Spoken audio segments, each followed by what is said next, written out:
O poder do hábito. Por que fazemos o que fazemos na vida e nos negócios? Charles Duhigg.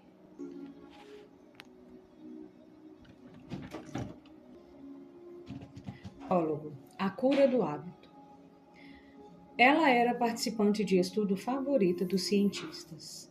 Lisa Allen, de acordo com sua ficha, tinha 34 anos. Começara a fumar e beber aos 16 e lutara com a obesidade durante a maior parte da vida. Chegou a um ponto, aos 20 e poucos anos, em que os órgãos de cobrança começaram a persegui-la para recuperar mais de US$ 10.000 em dívidas. Um velho currículo listava que seu emprego mais longo durara menos de um ano. A mulher que estava diante dos pesquisadores naquele dia, no entanto, era esbelta e vibrante, com as pernas tonificadas de uma corredora. Parecia uma década mais nova que as fotos em seu prontuário e capaz de aguentar mais exercícios do que qualquer outra pessoa no recinto. Segundo o relatório mais recente em seu arquivo, Lisa não tinha dívidas, não bebia e estava em seu 39º mês numa empresa de design gráfico. Quanto tempo faz desde seu último cigarro?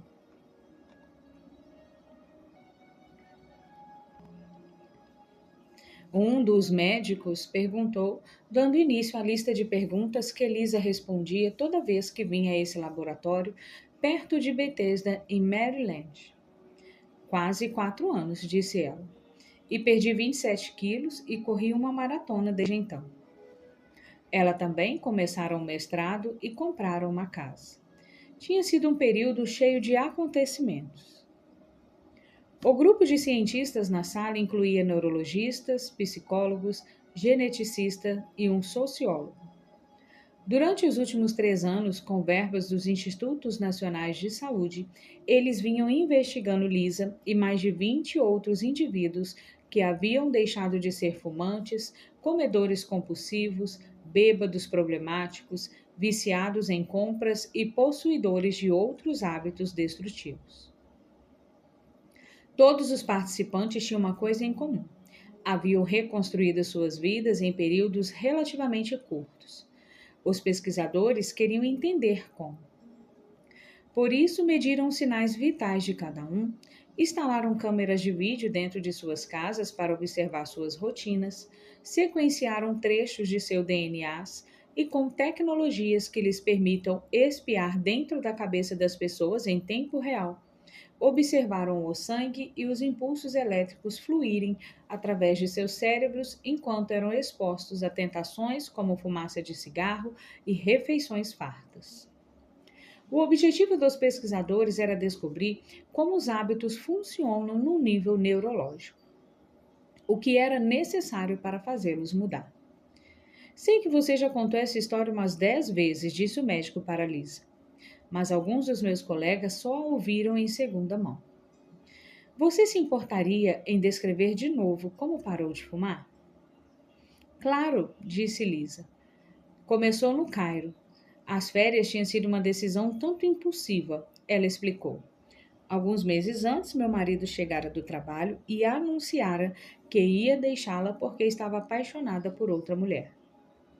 Lisa levou um certo tempo para processar a traição e assimilar o fato de que estava realmente se divorciando.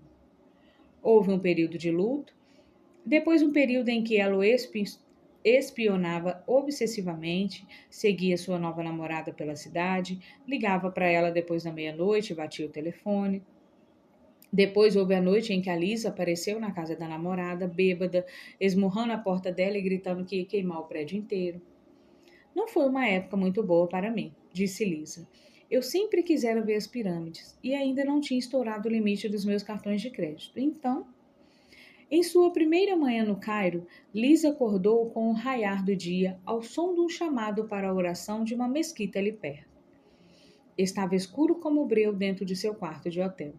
Meio cega e com o fuso horário alterado, ela pegou um cigarro.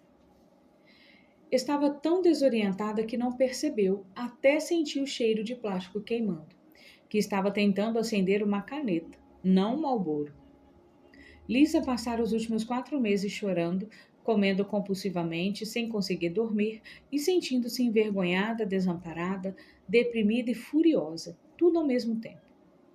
Deitada na cama, ela entrou em colapso. Foi como se aquela onda de tristeza me engolisse. Ela diz. Senti como se tudo que eu jamais quisera tivesse desmoronado. Eu nem conseguia fumar direito. E então comecei a pensar no meu ex-marido. E como seria difícil arranjar outro emprego quando eu voltasse, e como eu ia odiar esse emprego, e como me sentia pouco saudável o tempo todo. Levantei e derrubei uma jarra d'água que se estilhaçou no chão e comecei a chorar ainda mais. Senti um desespero, como se tivesse que mudar algo, tivesse que achar pelo menos uma coisa que eu fosse capaz de controlar. Tomou uma ducha e saiu do hotel, enquanto Lisa passava pelas ruas esburacadas do Cairo num táxi, e depois pelas estradas de terra que levavam à Esfinge, às pirâmides de Gizé e ao vasto, interminável deserto ao redor delas. Sua autocomiseração cedeu por um breve instante. Ela precisava de um objetivo na vida, pensou, algo pelo qual pudesse batalhar. Então ela decidiu, sentada dentro do táxi, que voltaria ao Egito e faria uma trilha pelo deserto. Lisa sabia que era uma ideia maluca. Estava fora de forma, com excesso de peso e sem dinheiro no banco. Não sabia o nome do deserto para onde estava olhando, ou mesmo se uma tal viagem era possível. Nada disso importava, no entanto. Ela precisava de alguma coisa em que se focar. Lisa decidiu que se daria 1 ano para se preparar. E para sobreviver a uma expedição daquelas, tinha certeza de que precisaria fazer sacrifícios. Principalmente, ela teria que parar de fumar.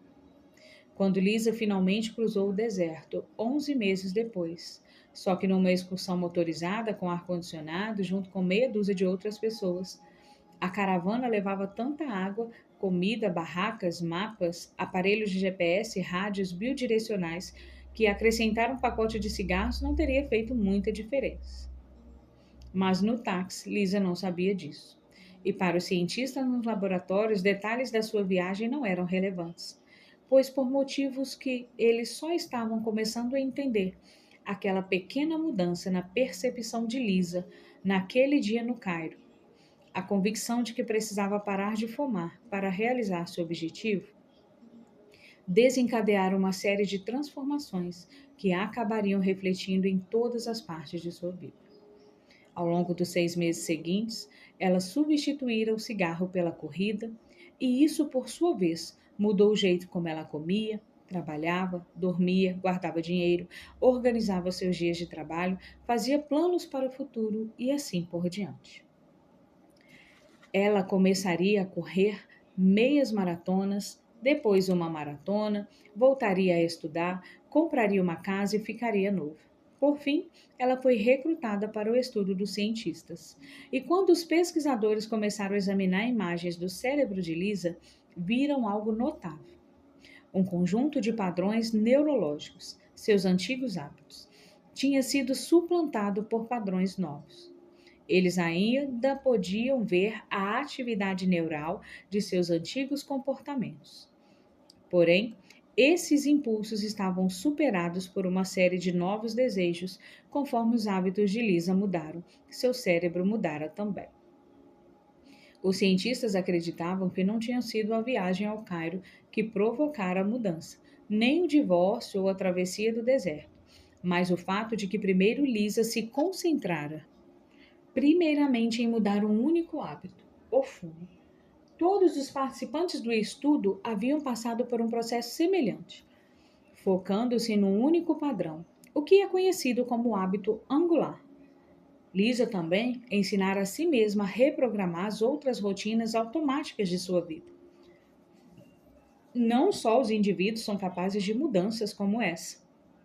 Quando as empresas se concentram em mudar hábitos, organizações inteiras podem se transformar. Empresas como a Procter & Gamble, a Starbucks, a Alcoa e a Target já tiraram proveitos dessa revelação para influenciar o modo como o trabalho é feito, como os funcionários se comunicam e, sem que os clientes percebam, o jeito como as pessoas fazem compras. Quero lhe mostrar uma de suas tomografias mais recentes. Um pesquisador disse a Lisa perto do final de seu exame. Ele exibiu uma figura numa tela de computador que mostrava imagens do interior da cabeça dela. Quando você vê comida, estas áreas, ele apontou para um lugar perto do centro do cérebro dela, que são associadas a anseio e fome, ainda estão ativas. Seu cérebro ainda produz os impulsos que faziam você comer em excesso. No entanto, tem atividade nova nesta área. Ele apontou para a região mais perto de sua testa, onde acreditamos que a inibição comportamental e a autodisciplina começam. Essa atividade foi se tornando mais acentuada a cada vez que você veio aqui. Lisa era a participante favorita dos cientistas, porque suas tomografias eram muito convincentes, muito úteis para criar um mapa no qual os padrões comportamentais, os hábitos residem dentro de nossas mentes. Você está nos ajudando a entender como uma decisão se torna um comportamento automático, o médico lhe diz. Todas as pessoas no recinto sentiam que estavam no limiar de alguma coisa importante. E estavam mesmo. Quando você acordou hoje de manhã, qual foi a primeira coisa que você fez? Você foi direto para o chuveiro, checou seu e-mail ou pegou um donut no balcão da cozinha? Escovou os dentes antes ou depois de se enxugar? Amarrou o sapato esquerdo ou o direito primeiro? O que você disse para os seus filhos antes de sair de casa? Que caminho pegou para ir ao trabalho? Quando você chegou à sua mesa, respondeu e-mails, conversou com um colega ou foi logo escrever um memorando? Salada ou hambúrguer no almoço? Quando chegou em casa, calçou o tênis e saiu para correr ou pegou um drink e foi jantar na frente da TV? Toda a nossa vida, na medida em que tem forma definida, não é nada além de uma massa de hábitos, escreveu William James em 1892. A maioria das escolhas que fazemos a cada dia pode parecer fruto de decisões tomadas com bastante consideração, porém não é. Elas são hábitos, e embora cada hábito signifique relativamente pouco por si só, ao longo do tempo, as refeições que pedimos, o que dizemos aos nossos filhos toda noite, se poupamos ou gastamos dinheiro, com que frequência fazemos exercícios, e o modo como organizamos nossos pensamentos e rotinas de trabalho tem impactos enormes na nossa saúde, produtividade, segurança financeira e felicidade. Um artigo publicado por um pesquisador da Duke University em 2006 descobriu que mais de 40% das ações que as pessoas realizavam todos os dias não eram decisões de fato, mas sim hábitos. William James, assim como inúmeros outros, de Aristóteles a Oprah Winfrey, passou boa parte de sua vida tentando entender por que os hábitos existem. Porém, só nas últimas 2 décadas, os neurologistas, psicólogos, sociólogos e marqueteiros realmente começaram a entender como os hábitos funcionam. E mais importante, como eles mudam.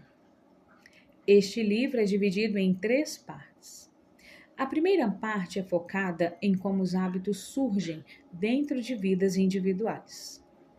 Ela explora a neurologia da formação dos hábitos, os meios de formar novos hábitos e mudar antigos, e os métodos, por exemplo, que certo publicitário usou para transformar a escovação de dentes, antes uma prática obscura, numa obsessão nacional.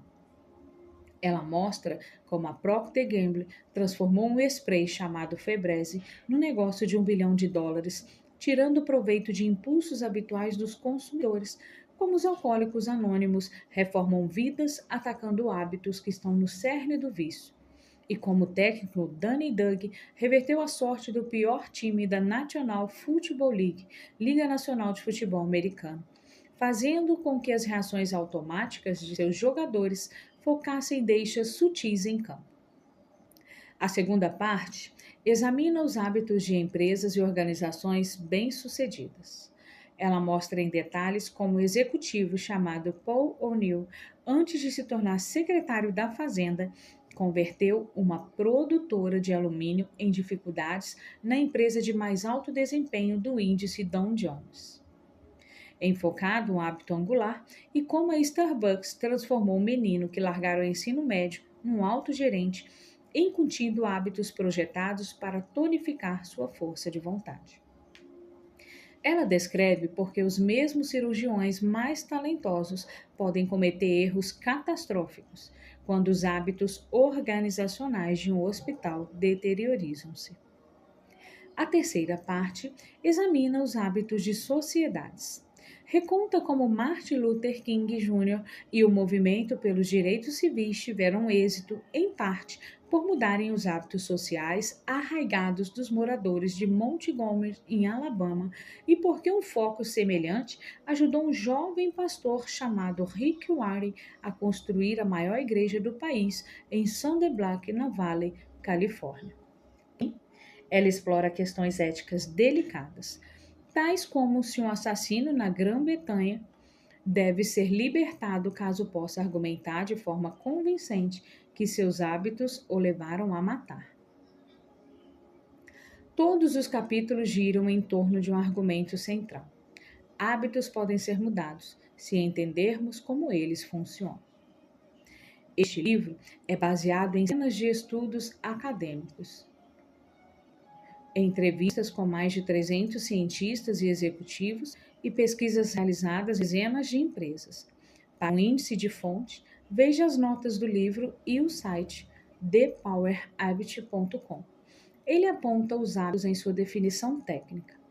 As escolhas que todos fazemos deliberadamente em algum momento e nas quais paramos de pensar depois, mas continuamos fazendo normalmente todo dia.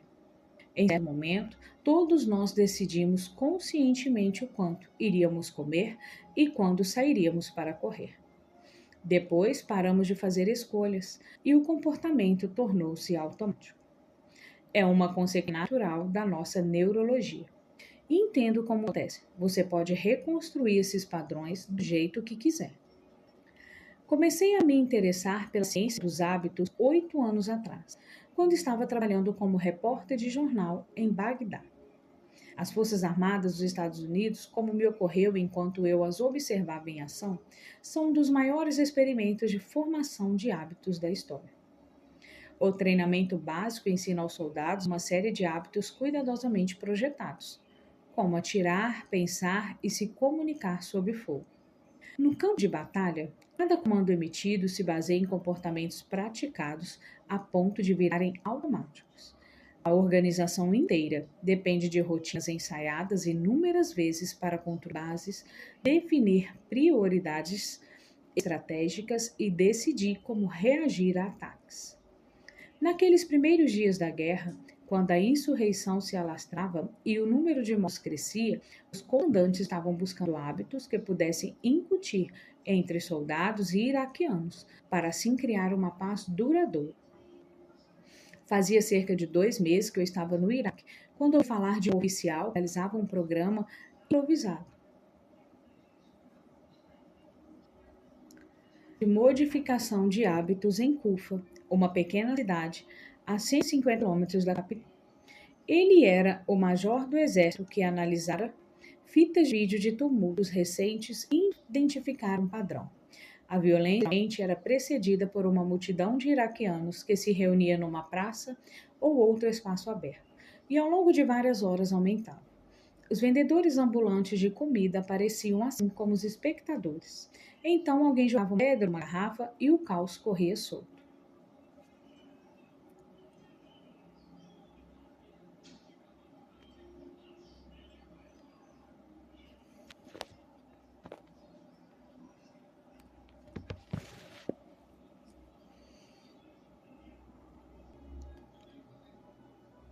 Quando o major se reuniu com o prefeito de Fã, fez um pedido estranho. Será que eles podiam manter os ambulantes afastados das praças? Claro, disse o prefeito. Umas poucas semanas depois, uma pequena multidão reuniu-se perto de Masjid al-Kufa, ou Grande Mesquita de Kufa.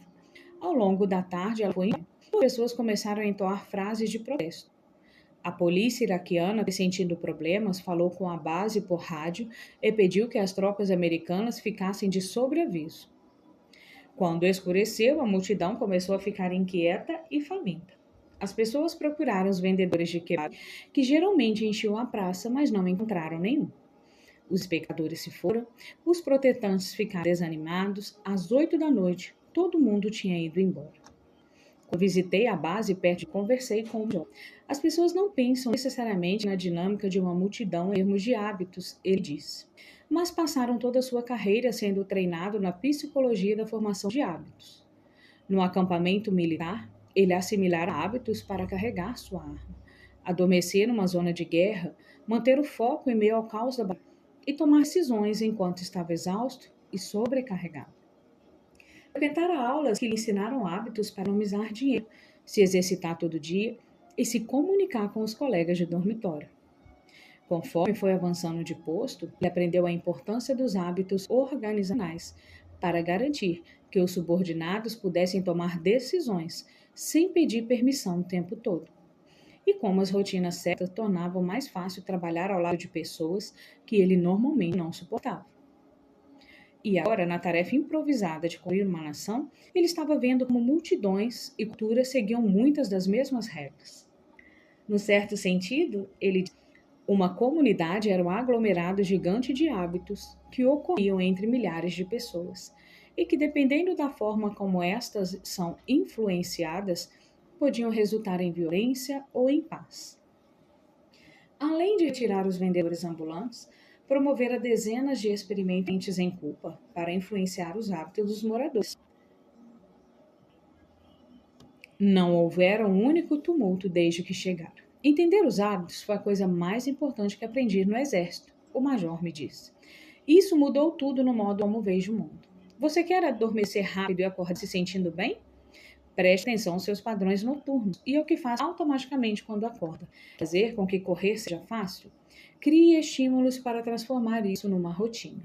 Treino meus filhos com esse tipo de pensamento. Minha mulher e eu escrevemos planos de hábitos para o nosso casamento. É só nisso que falamos em reuniões de comando. Ninguém em Cufa teria me dito que podíamos influenciar multidões retirando as barraquinhas de kebab. Mas uma vez que você vê tudo como um monte de hábitos, é como se alguém te desse uma lanterna e um pé de cabra, você pudesse pôr mãos à obra. O major era um homem pequeno da Geórgia. Estava o tempo todo colhendo sementes de girassol ou tabaco mascado numa xícara. Diz que antes de entrar para Forças Armadas, sua melhor opção de carreira era consertar linhas telefônicas ou, possivelmente, virar traficante de metanfetamina, caminho que alguns de seus colegas de ensino médio tinham escolhido com menos êxito. Agora, ele supervisionava 800 tropas numa das organizações de guerras mais sofisticadas do planeta. Estou te dizendo, se um caipira como eu pode aprender essas coisas, qualquer pessoa pode. Eu falo para os meus soldados o tempo todo, não tem nada que você não possa se criar os hábitos certos. Na última década, nossa compreensão da neurologia dos hábitos e do modo como os padrões funcionam dentro de nossas vidas, sociedades e organizações expandiu-se de maneira que não poderíamos ter imaginado 50 anos antes. Agora, sabemos por que os hábitos surgem, como eles mudam e a ciência que há por trás de sua mecânica. Sabemos como dividi-los em parte e reconstruí-los de acordo com nossas especificações. Entendemos como fazer as pessoas comerem menos, se exercitarem mais, trabalharem de forma mais eficiente e levarem vidas mais saudáveis. Transformar um hábito não é necessariamente fácil, nem rápido, nem sempre é simples. E agora, entramos com.